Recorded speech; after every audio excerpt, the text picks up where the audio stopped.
E aí, tudo bem? Bem-vindo a mais um vídeo aqui no canal. Eu sou o Délio Mendes e antes de tudo te agradecer por ter chegado até aqui, por ter se interessado por esse conteúdo.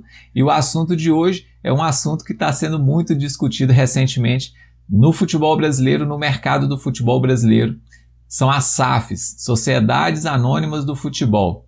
Será que realmente a SAF é a salvação do futebol brasileiro? É a salvação do seu clube? Vamos falar a respeito disso. Deixar minha opinião também, esclarecer alguns pontos. E no final desse vídeo tem uma surpresa, tem uma dica muito legal. Se você gosta desse tipo de assunto, que vai além das 4 linhas de campo. Se você tem interesse em entrar no mercado de trabalho do futebol, no final desse vídeo eu vou deixar uma dica bem bacana. Fica aí que vai valer a pena. Não é novidade essa possibilidade dos clubes associativos do Brasil se transformarem em empresa, vamos dizer assim. Lá em 1993, uma lei que ficou conhecida como Lei Zico, foi aprovada durante o governo Itamar Franco. Ela já dava essa possibilidade de que os clubes sociais se transformassem em sociedades comerciais com finalidade esportiva, ou seja, se tornassem clube-empresas, tanto clubes quanto federações. Então não é novidade esse assunto no futebol brasileiro. Acontece que lá quando foi criada a lei, era opcional, ou seja, não obrigavam os clubes a se transformarem. Logo em seguida, em 1998, chegou a Lei Pelé, que substituiu a Lei Zico. E aí sim, na Lei Pelé, foi criada a obrigatoriedade para que clubes brasileiros se transformassem em empresa. O prazo para isso foi estipulado em 2 anos, só que chegou no final desse prazo, pouquíssimos clubes tinham aderido à lei e então foi feita uma alteração na lei, tornando facultativa essa transformação em clube-empresa. Ou seja, os clubes deixavam de ser obrigados a virarem empresas e tornava facultativo, era opcional, assim como foi lá no início com a Lei Zico. A lei continua existindo até hoje, ou seja, não é novidade. Se qualquer clube brasileiro, que na sua grande maioria é associativo, quiser se transformar em uma empresa, isso já era possível. Mas, entre outros motivos, por que os clubes brasileiros não optaram por fazer essa transformação? Eu acho que tem 2 pontos muito evidentes aqui. O primeiro é a questão tributária. Ao se transformar em clube-empresa, a carga tributária é bem mais pesada, não era vantajoso para os clubes fazerem essa alteração no seu regime jurídico. E um outro ponto também que dificultava muito é a questão da forma como isso deveria ser aprovado nos clubes sociais, nos times de futebol no Brasil. Era necessário que a maioria absoluta dos sócios aprovassem essa alteração. Ou seja, todos os sócios do clube e metade mais um aprovar essa transformação. Olha só como isso é complicado. Vou usar como exemplo a última eleição de um clube grande que teve no futebol brasileiro, foi a eleição presidencial no Flamengo, que aconteceu há poucos dias. Próximo de 7.000 sócios teriam direito a voto para escolher o novo presidente do Flamengo. Pois bem, na eleição compareceram perto de 3.000. Menos da metade dos sócios apareceram para decidir quem seria o futuro presidente do clube. Imagina só você conseguir com que metade mais um de todos os sócios aprovassem uma alteração no regime jurídico dos clubes, ou seja, deixando de ser associativo, passando a ser um clube-empresa. Praticamente impossível disso acontecer. Se um grande clube como o Flamengo não consegue levar nem metade dos seus sócios para votar no próximo presidente, imagina para fazer uma alteração tão grande assim no regimento, no regime jurídico de um clube.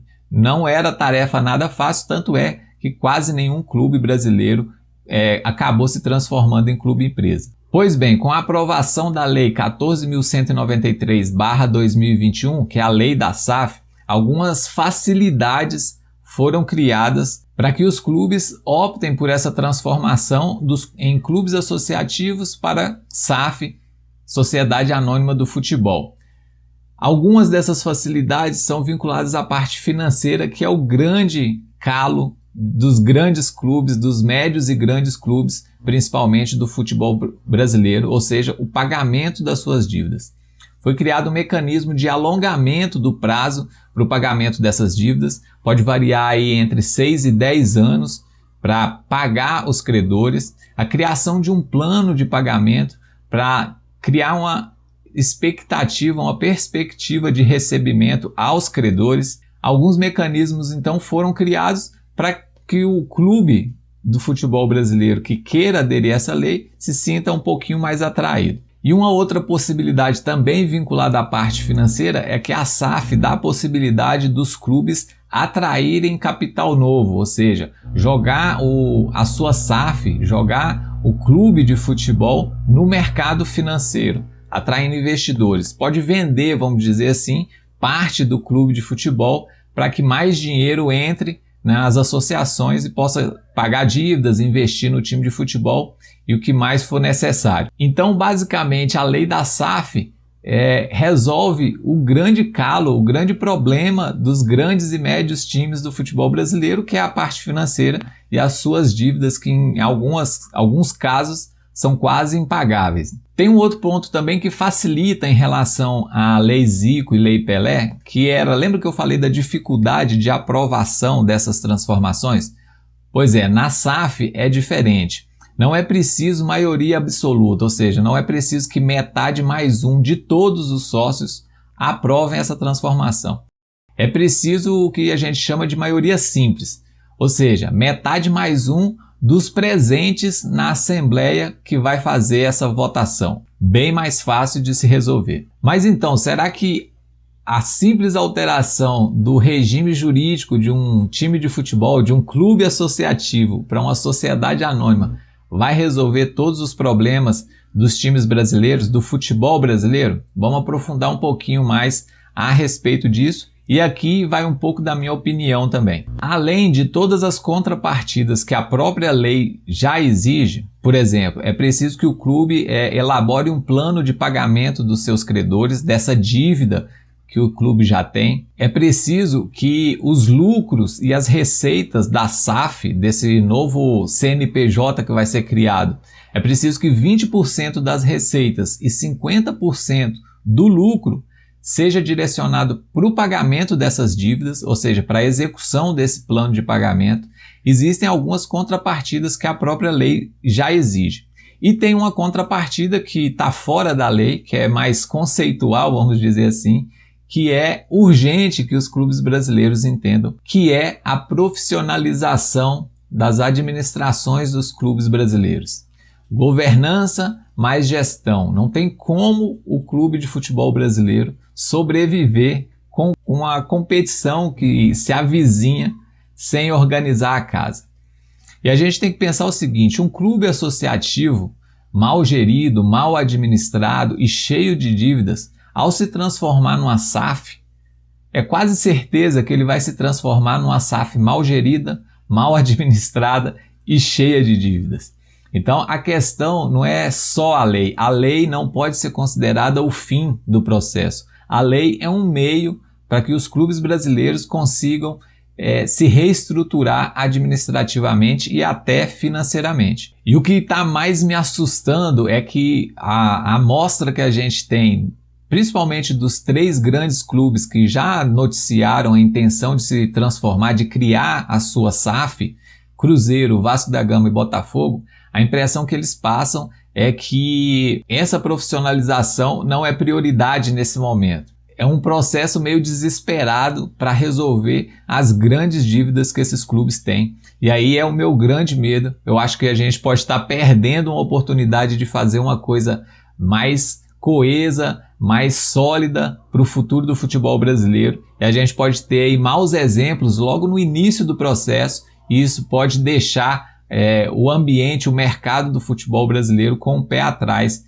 em relação a essa lei. Como a gente sabe, é tudo muito novo, a lei acabou de ser aprovada no Congresso Nacional, então a gente não tem exemplos, nem bons e nem ruins dessa transformação.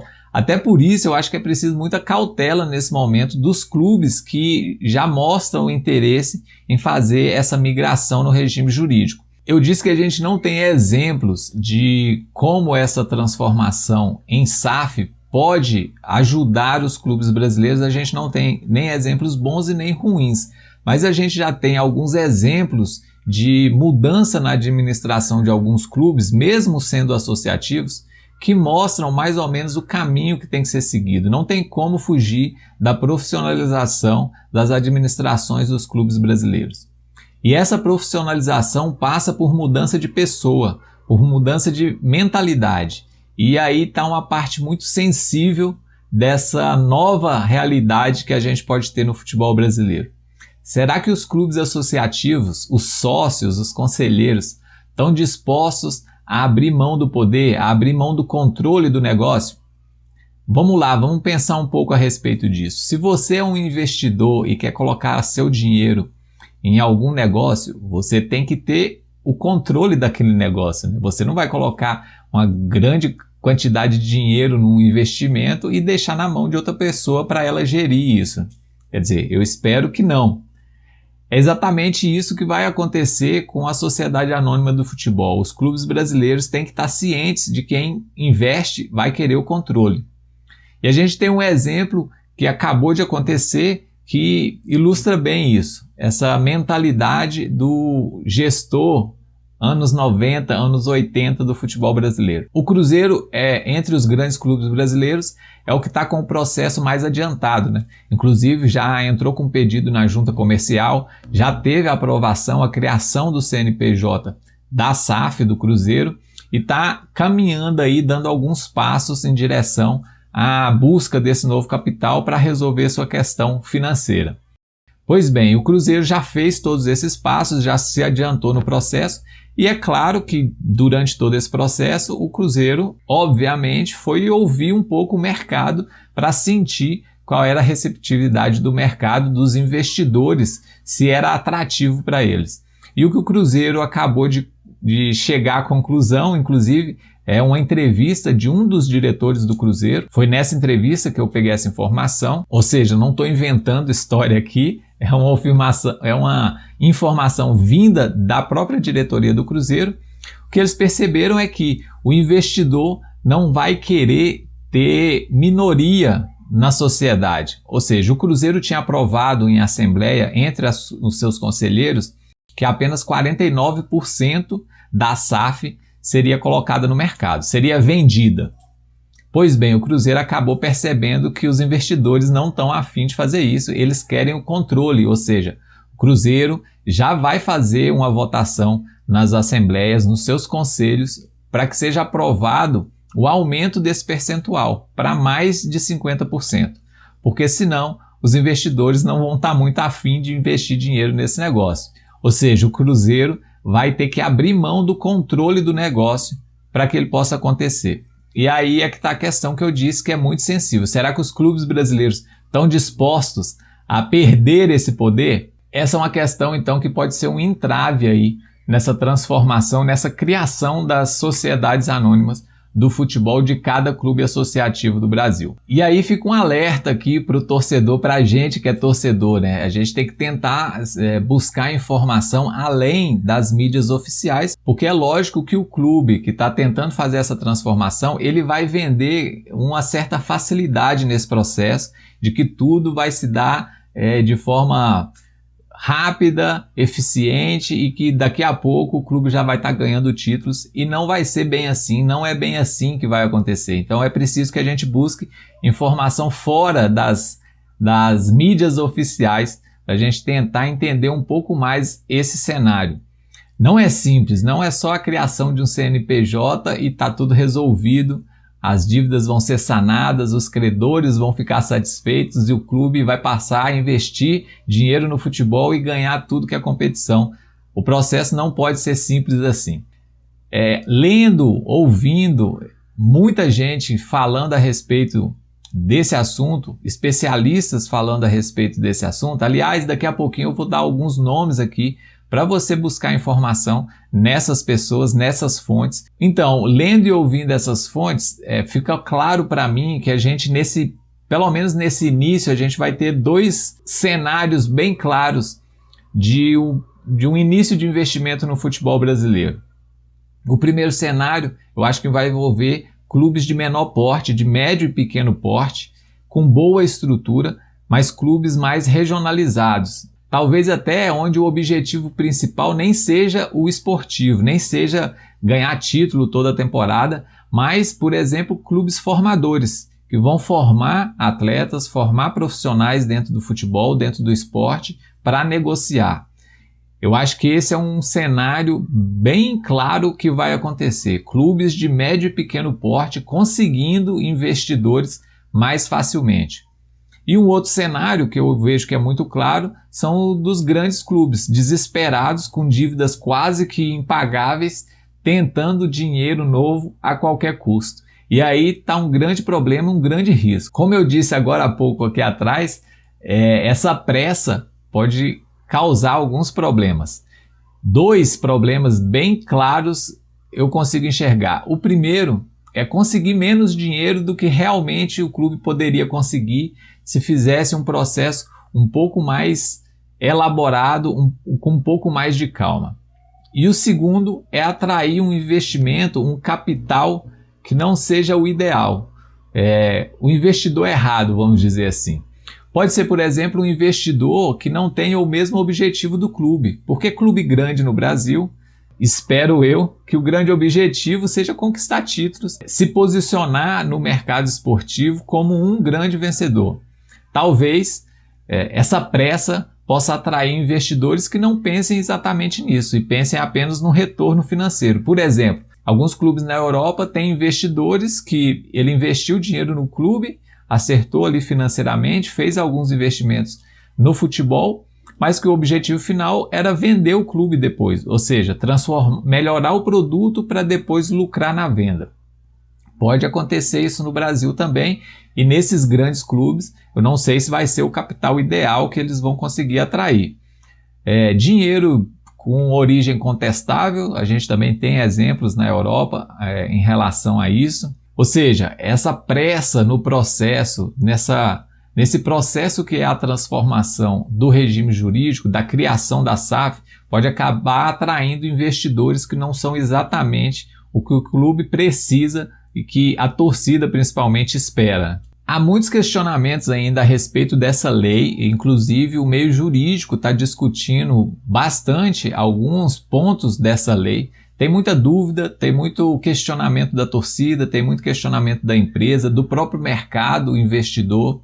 Então, assim, eu sugiro mais uma vez que você busque mais fontes para tentar entender melhor esse momento que a gente está atravessando. Pode ser realmente o início de uma transformação no futebol brasileiro, mas se a gente fizer do modo errado, do modo apressado, do modo desesperado, pode ser um problema também de curto prazo para alguns clubes do futebol brasileiro. Então eu vou citar aqui alguns nomes, vou colocar aqui na descrição do vídeo também alguns links sobre o tema. César Grafietti, Rodrigo Matos, Rodrigo Capello, Marcos Mota, o Pedro Trengrause, Alexandre Rangel, o José Francisco Mansur, o pessoal do Futebol SA. Tem muita gente falando, escrevendo sobre esse tema, então vale muito a pena você dar uma pesquisada, beleza? Não caia no papo do dirigente que quer vender o futebol do seu clube, vamos dizer assim, como se fosse o melhor negócio do mundo. Não é bem isso, infelizmente, que a realidade do futebol brasileiro apresenta. Eu torço muito para que essa lei seja um pontapé, seja o início, pode ser a transformação, pode ser o início de uma nova era no futebol brasileiro, mas a lei em si não vai resolver o problema. A lei não é o fim, a lei é o meio. É preciso que os clubes brasileiros entendam que essa transformação necessita de uma alteração na mentalidade do futebol brasileiro. É preciso que o ecossistema do futebol brasileiro sofra alterações, principalmente na sua administração. A gente precisa de pessoas novas, a gente precisa de pessoas com mentalidade nova para gerir esse produto que é muito valioso, que é o futebol brasileiro. Além disso, eu acho que é o momento também dos clubes e de todos os envolvidos nesse mercado do futebol brasileiro começarem a pensar o futebol brasileiro como um todo e não só individualmente. A gente precisa vender melhor esse produto. O investidor bom vai chegar no mercado brasileiro quando ele sentir que o ecossistema todo é sadio, né? O produto futebol brasileiro tem que ser melhor vendido, tem que ter uma segurança jurídica nesse ecossistema mais robusta. A gente tem que ter administrações mais robustas e que deem exemplo de bom resultado. Ou seja, envolve muita coisa para a gente atrair bons investidores. Não é só um clube específico ou outro fazendo uma boa administração que vai realmente atrair um bom investidor. O bom investidor vai estar de olho no todo. A gente tem que parar de olhar só para a fatia do bolo que a gente vai comer e passar a olhar um pouco para o bolo inteiro para criar um produto mais atraente para o mercado investidor, para quem tem realmente capital para colocar aqui no futebol brasileiro. É isso, espero que eu tenha conseguido esclarecer para você um pouco a respeito dessa lei que foi aprovada da SAF. E como eu disse lá no início do vídeo, eu quero dar uma dica para você aqui, mas antes disso, quero pedir o seu like, dá uma força aqui no canal, curte o vídeo se você gostou do conteúdo, pode dar um dislike também se você não tiver gostado. Deixa aqui nos comentários a sua opinião a respeito. Será que a SAF realmente é uma forma do futebol brasileiro finalmente conseguir valorizar o seu produto? Será que os clubes brasileiros vão conseguir sair do atoleiro com essa nova lei? Deixa a sua opinião aqui nos comentários, isso é muito importante, esse feedback. Além disso, se inscreva no canal se você ainda não tiver inscrito, compartilhe o nosso canal para os seus amigos, pessoal que gosta de futebol, que gosta de discutir um pouco o futebol fora das quatro linhas, beleza? Agora eu vou falar a respeito daquela dica que eu disse lá no início do vídeo. Se você tem interesse nesse tipo de conhecimento, como dizia o ET Bilu, busque conhecimento. Essa é uma referência um pouco antiga, né? Anos 2000. Se você quer buscar conhecimento a respeito do mercado do futebol, se você tem inclusive interesse de entrar no mercado do futebol, vou deixar aqui na descrição do vídeo e também no primeiro comentário aqui fixado o link para uma plataforma que oferece esse tipo de conhecimento, que oferecem cursos voltados para o futebol, tanto para a parte técnica dentro de campo, quanto para a parte fora do gramado, fora das quatro linhas, envolvendo mais a gestão dos clubes, beleza? Vou deixar o link aqui, dá uma clicada, dá uma pesquisada lá, tem cursos muito interessantes, é uma das plataformas no Brasil que oferecem esse tipo de conteúdo. Eu acho que vale muito a pena e é uma maneira de você ingressar-se no mercado conhecendo pessoas que já estão na área, beleza? Dá uma clicada aí, dá uma pesquisada, acho que vale muito a pena, pode ser a sua entrada no mercado de trabalho. É isso, pessoal, obrigado por ter acompanhado até aqui o final desse vídeo.